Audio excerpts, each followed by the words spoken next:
brother Dhyan Srinivasan had come here few episodes back. അന്നേരം ഞാൻ ചോദിച്ചിരുന്നു എങ്ങനെയാണ് നിങ്ങൾ രണ്ടുപേരും വ്യത്യസ്തമായ ക്യാരക്ടേഴ്സാണ്, ഇൻഡിവിജ്വൽ ആയിട്ട് ഹൗ ആർ യു എന്ന് വെച്ചു. തോന്നുന്നു ഞാൻ എക്സ്ട്രീംലി ലേസിയാണ്, സമയത്തിനൊന്നും എണീക്കാറില്ല, അങ്ങനെയാണ്. ചേട്ടനാണെങ്കിൽ കറക്റ്റ് സമയത്തിനെല്ലാം ചെയ്യും, പുള്ളി എണീക്കും, രാവിലെ കുളിച്ചൊരുങ്ങി അതാണ് കാര്യങ്ങളൊക്കെ ചെയ്ത് ഇങ്ങനെയൊക്കെയാണ്. What happen there? രണ്ടുപേരും തമ്മിൽ ഇത്രയും വ്യത്യാസം? ഞാൻ രാവിലെ അങ്ങനെ എഴുന്നേക്കൊന്നുമില്ല. എനിക്ക് എഴുതാനുണ്ടെങ്കിൽ ഞാനിപ്പോൾ രാവിലെ എഴുന്നേക്കാറുണ്ട്. അത് ഷൂട്ട് ഉണ്ടെങ്കിൽ നമ്മൾ എഴുന്നേറ്റേ പറ്റുള്ളൂ. പിന്നെ എഴുത്ത് നേരത്തെ ഞാൻ വർക്ക് ചെയ്തുകൊണ്ടിരുന്നത് കൂടുതലും ലേറ്റ് നൈറ്റ് ആയിരുന്നു. ഇപ്പോൾ എനിക്ക് കൂടുതൽ വർക്കാവുന്നത് രാവിലെ എഴുന്നേൽക്കുമ്പോഴാണ്. ഒരു 6 to 11 എന്ന് പറയുന്ന ടൈമിൽ ഭയങ്കര ഒരു എനർജി ഫീൽ ചെയ്യാറുണ്ട്. അപ്പോൾ ആ സമയത്ത് കൂടുതലും എഴുത്തിനൊക്കെ ഇരിക്കും. അപ്പോൾ ആ സമയത്ത് മാത്രമേ ഉള്ളൂ, അല്ലാത്ത സമയത്തൊക്കെ സെക്കൻഡ് ഷോ ഒക്കെ കണ്ട് വന്ന് ഈ വേറൊരു പടവും കൂടെ കണ്ട് അല്ലെങ്കിൽ TV സീരീസ് എന്തെങ്കിലുമൊക്കെ ഇട്ട് ലേറ്റായിട്ട് കിടന്നുറങ്ങി ലേറ്റായിട്ട് എഴുന്നേൽക്കുന്ന ആളാണ് ഞാൻ. അതേപോലെ തന്നെ നമിതയ്ക്ക് അറിയാവുന്ന obviously you have acted, your co actor Unni Mukundan നേരത്തെ ഇവിടെ വന്നിരുന്നു. ഞാൻ ചോദിച്ചിരുന്നു വിക്രമാദിത്യനിൽ എങ്ങനെയായിരുന്നു നിങ്ങളുടെ സെറ്റ്? ഭയങ്കര ജോവിയലായിരുന്നോ, ഹാപ്പി ആയിരുന്നോ, എങ്ങനെയായിരുന്നു എന്ന് ചോദിച്ചു. പുള്ളി പറഞ്ഞു ഞാനും ദുൽഖറും ക്വയറ്റാണ്, ഭക്ഷണമൊക്കെ വരുമ്പോൾ വീട്ടിൽ നിന്ന് വരുമ്പോൾ കഴിക്കും, അവിടെ ഇരിക്കും. പിന്നെ നമിത ചെറുപറപറപറപറാന്നിങ്ങനെ വർത്താനം പറഞ്ഞോണ്ടിരിക്കും. ഇടയ്ക്ക് ഞങ്ങളിങ്ങനെ സ്കൂട്ടാവുന്നു, പോലും അറിയാതെ ഇടയ്ക്ക് ഞങ്ങൾ സ്കൂട്ടാവും. സെറ്റിലേക്ക് കോമാളിയാണോ നമിത? കോമാളിയൊന്നുമല്ല, ചെറുപറ ആരെങ്കിലൊക്കെ സംസാരിക്കണ്ടേ, അതുകൊണ്ട് ഭയങ്കര സൈലൻസ് ആയിരിക്കും, ഭയങ്കര പ്രശ്നമായിട്ട്, ഭയങ്കര ഇറിറ്റേഷൻ. ഇങ്ങനെ ആരും സംസാരിക്കാതിരുന്നു കഴിഞ്ഞാലുണ്ടല്ലോ, അതുകൊണ്ട് ഇങ്ങനെ സംസാരിക്കുന്നേ ഉള്ളൂ. ഈ മസിൽ പിടിച്ചിരുന്നിട്ട് എന്താ കാര്യം? നമ്മുടെ ഒരു ലൈഫല്ലേ ഉള്ളൂ, മാക്സിമം എൻജോയ് ചെയ്യട്ടെ, അതുകൊണ്ടാ. പിന്നെ ഉണ്ണിച്ചേട്ടനൊക്കെ പറയുകയാണെങ്കിൽ ചുമ്മാ എല്ലാം ഷോ ആട്ടോ, ഇവിടെ ഒന്ന് പറഞ്ഞിട്ടൊക്കെ പോയാൽ അവരൊക്കെ നന്നായിട്ട് സംസാരിക്കുന്നവരാ. ഉണ്ണിച്ചേട്ടനൊക്കെ കംപ്ലീറ്റ് ടൈം വാ തുറഞ്ഞ ഹൃത്തിക്കിന്റെ കഥകൾ മാത്രമേ പറയാനുള്ളൂ. ഹൃത്തിക് അടിക്കുന്നതുകൊണ്ട് ഹൃത്തിക് ഇടിക്കുന്നതുകൊണ്ട് സജഷൻ ഷോട്ടൊക്കെ നിൽക്കുമ്പോഴുണ്ടല്ലോ, മാറി നിക്ക. അപ്പൊ ഞാൻ പറഞ്ഞ എന്താ, അല്ല എന്റെ മസിൽ കാണാൻ.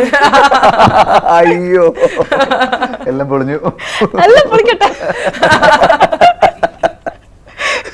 കഷ്ടപ്പെട്ട് വർക്ക്ഔട്ട് ചെയ്തല്ലേ. പക്ഷെ പാവട്ടോ, ഹാർഡ് വർക്കിംഗ് ആണ്, ഭയങ്കര ഹാർഡ് ചെയ്തിട്ടുണ്ട് വിക്രമാദിത്യനിൽ ഉണ്ണി.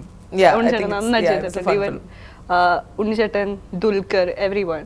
തിര എന്ന് പറഞ്ഞ film, I didn't expect a film from you like that. Shocked me, but it's of a completely different, comes from a completely different place. And Vineeth ഒരു വ്യക്തി അങ്ങനെ ഒരു സിനിമ ഉണ്ടാക്കാനുള്ള ഇൻസ്പിറേഷൻ കാരണം? ഇപ്പോൾ തട്ടത്തിൻ മറയത്തിൻ്റെ ഷൂട്ടിനൊക്കെ പോകുന്നതിന് മുമ്പ് തൊട്ട് പ്ലാൻ ചെയ്തൊരു സിനിമയാണ് തിര. അതിൻ്റെ ഒരു പ്രീ പ്രൊഡക്ഷൻ സ്റ്റേജിൽ തന്നെ തിരയുടെ സ്ക്രിപ്റ്റ് രാകേഷ് എന്നുണ്ട്, എൻ്റെ കസിൻ ബ്രദറാണ് എഴുതിയത്. അപ്പോൾ രാകേഷ് ഏട്ടൻ ഇങ്ങനൊരു ഹ്യൂമൻ ട്രാഫിക്കിങ്ങിനെ ബേസ് ചെയ്തിട്ടുള്ളൊരു പടം പുള്ളിയുടെ മനസ്സിലുണ്ടായിരുന്നു. അപ്പോൾ പറഞ്ഞപ്പോൾ എനിക്കും അത് ഭയങ്കര ഇൻട്രസ്റ്റിംഗ് ആയിട്ട് തോന്നി.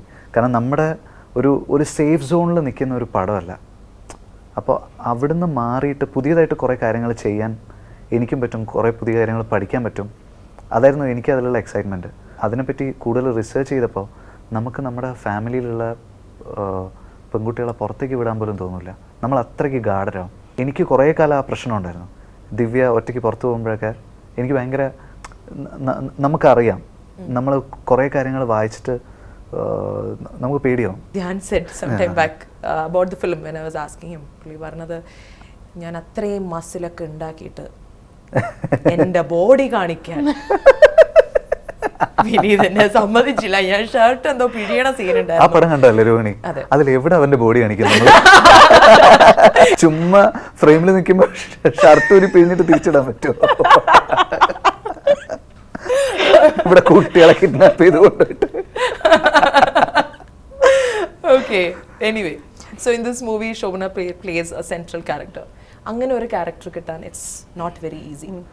Takes years of dedication, passion, acting. നമ്മൾ തെളിയിക്കണം skills, right?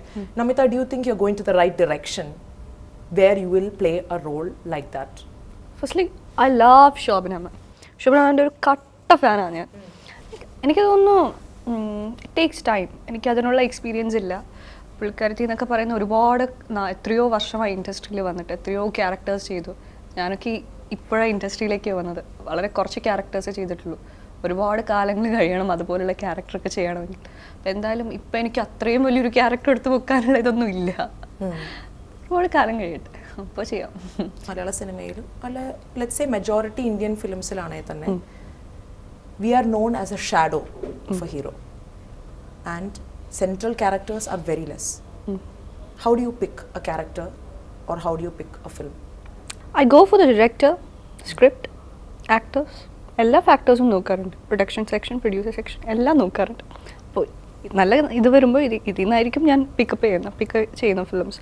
അപ്പോൾ ലൈക്ക് ഒരു ക്യാരക്ടർ മാത്രം, പിന്നെ ഇപ്പോൾ ലോ പോയിൻ്റൊക്കെ നോക്കുകയാണെങ്കിൽ ഞാൻ എനിക്ക് ആ ക്യാരക്ടർ ഭയങ്കരമായിട്ട് ഇഷ്ടപ്പെട്ടു, അങ്ങനെയാണ് ചെയ്തത്.